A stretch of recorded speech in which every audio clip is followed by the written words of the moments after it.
berdoa terlebih dahulu ya. Doa bersama-sama. Bismillahirrahmanirrahim. Raditu billahi rabban wa bil islami dinan wa bi Muhammadin nabiyyan wa rasula. Ada yang sakit apa enggak? Enggak semua. Agnes Putri. Oke. Ibu mau tanya, ada yang masih ingat enggak kita kemarin belajar tentang apa? Iman. Betul. Tak tanya ini iman. Iman itu pengertiannya deh. Pengertiannya siapa yang masih ingat? Apa? Tahu dia dulu. Iman. Percayaan. Oh, yang ini. Terus percaya. Siapa di sini yang mau masuk surga? Saya.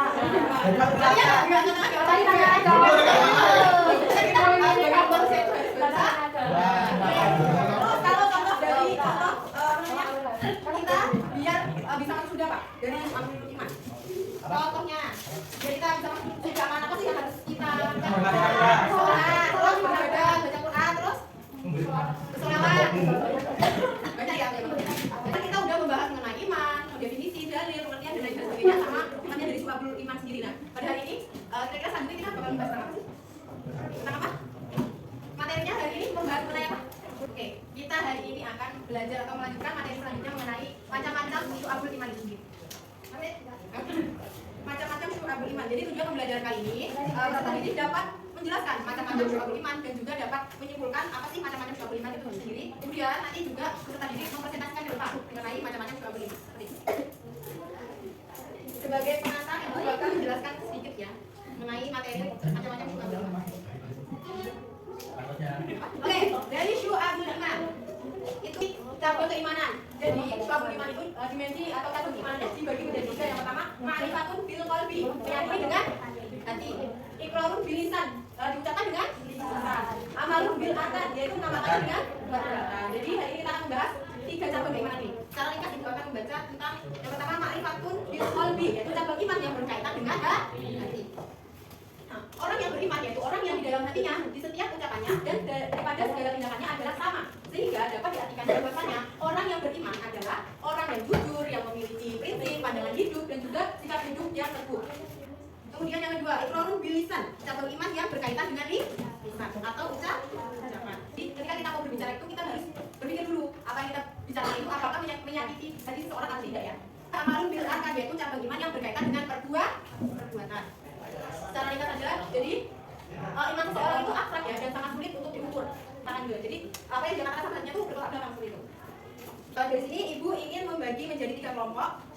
Kelompok 1 ini ya, kelompok 1, kelompok 2 dan kelompok 3. Kita bagi materinya sendiri. Jadi pada hari ini kita akan membuat peer mapping. Peer mappingnya sesuai dengan kreasi kalian sendiri tentang bagaimana sesuai materi yang sudah dibagi yaitu di dalamnya mengenai definisi dan juga macam-macamnya ya. Tadi itu. Oke. Assalamualaikum warahmatullahi wabarakatuh. Waalaikumsalam warahmatullahi wabarakatuh. Selamat pagi semuanya. Pagi. Ya, oke baik. Dari yang terhormat kepada Bapak Guru dan kakak-kakak KKN dari KS ini dan berdirinya di sini dan kesempatan kali ini kami akan mempresentasikan hasil ide dari bersama kelompok kami yang berjudul Amalul Bil Arkan dan kami akan memperkenalkan kelompok kami satu-satu yang dimulai dari saya sebagai moderator di sini.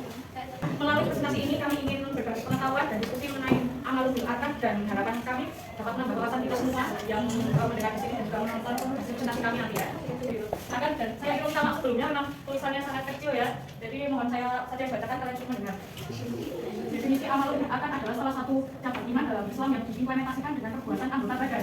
Amalul Bil Arkan juga dapat diartikan sebagai penentu sikap hidup dari pilihan takdir, pandangan perancangan hidup. Iman juga bukan hanya sekedar ucap ya, seperti tadi, dari dengan perbuatan anggota tubuh atau anggota badan. Dan ini adalah ranah utama bagian 1 cabang iman atau Amalul Bil Arkan ya. Kita buka. Yang lain selanjutnya. Silakan.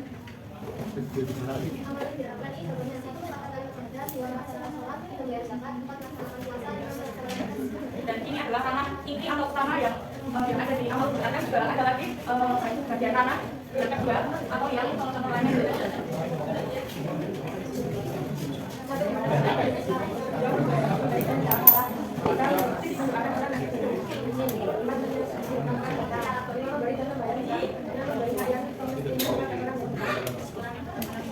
Jadi mungkin ini saja yang materi yang dapat kami sampaikan dan kami akan membuka sesi pertanyaan dan diskusi jika ada yang kurang jelas atau ingin diskusikan lebih lanjut kami persilakan waktunya untuk kalian semua. Silakan.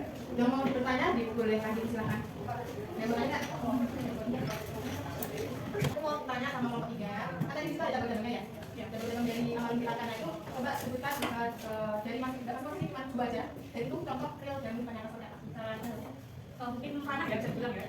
Dan yang di sini kami mungkin yang pasti kita lakukan sehari-hari itu adalah melaksanakan sholat, karena memang kita sebagai orang muslim itu berkewajiban untuk sholat 5 waktu dan sunat yang lainnya itu memang ya kami juga sunat itu dilakukan juga boleh tidak juga boleh. Dan yang kedua dari kesimpulannya ini memang sudah kami simpulkan ya dari awal ya, kalau orang yang beriman akan selalu menghadap ketetapan Allah Subhanahu wa taala adalah yang utama. Jika dihadapkan pada persoalan dalam hidup tanpa berat hati, berpura-pura dan pamrih untuk mendapatkan kesan baik di hadapan manusia, maka ia akan melakukan pilihan yang mendahulukan ketauhidan di dalamnya, atau tidak berdusta atau tidak lain lain seperti itu. Mungkin itu saja yang dapat kami sampaikan. Bila ada salah kami mohon maaf. Wassalamualaikum warahmatullahi wabarakatuh.